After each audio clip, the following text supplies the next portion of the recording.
This is your smoke detector in your house. You have one in your hallway and one in every bedroom.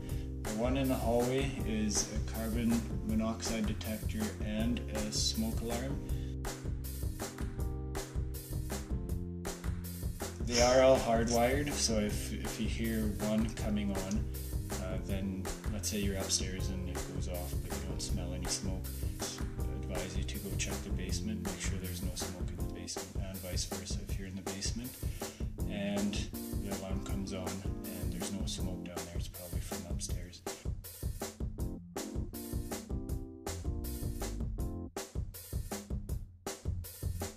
To test it, you just push